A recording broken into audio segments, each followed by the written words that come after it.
মনে রাখবেন, সন্তান যদি অমানুষ হয় তার ডিসক্রেডিট আপনার, সন্তান যদি মানুষ হয় তার ক্রেডিটও আপনার। সন্তান ভালো কিছু হয়েছে সেটা যেরকম আপনার অর্জন, সন্তান খারাপ কিছু হয়েছে সেটা আপনারই ত্রুটি। অতএব সন্তানের মধ্যে কোনো ত্রুটি দেখলেন চিন্তা করতে থাকুন, আমার ঘাপলাটা কোন জায়গায়, আমার ঝামেলাটা কোন জায়গায়, যার কারণে সন্তানের মধ্যে এই খারাপ দিকটা আমি দেখতে পাচ্ছি।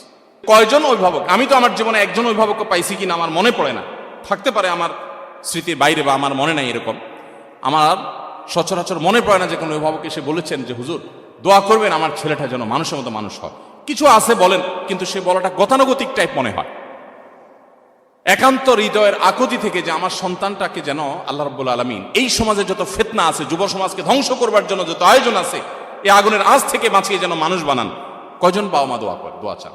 অতএব আদর্শ অভিভাবক হওয়ার জন্য সন্তানের জন্য চোখের পানি অনেক বেশি দরকার, দোয়া অনেক বেশি দরকার। এই যুগে খুব অল্প পুঁজি দিয়ে সামান্য সময়ের ব্যবধানে একজন মানুষ কোটি কোটি টাকার মালিক হয়ে গেছেন। এই জিনিসটা যত আশ্চর্যের, যত কঠিন। আল্লাহ তাআলা কাউকে 2-4টি সন্তান দিয়েছেন, এই সন্তানগুলোকে সমাজে প্রচলিত যে আগুনের আঁচ চতুর্দিক থেকে আমরা দেখতে পাচ্ছি সেগুলো থেকে বাঁচিয়ে, সেগুলো থেকে রক্ষা করে, হেফাজত করে মানুষের মতো মানুষ হিসাবে, নিজের কাঙ্ক্ষিত সন্তান হিসাবে গড়ে তোলা, এটা তার চাইতে বেশি কঠিন এবং চ্যালেঞ্জিং। আমাদের সবচাইতে দামি সম্পদ, সবচাইতে দামি অ্যাসেট হলো আমাদের সন্তানগণ। আমরা যে সমস্ত সম্পত্তি গড়ে তুলি, জমি জমা টাকা পয়সা, সেগুলো সব আমাদের এই সম্পদের জন্য, অর্থাৎ সন্তানদের জন্যই আমরা করি। অতএব তারাই হলো আমাদের সবচেয়ে মূল্যবান সম্পদ।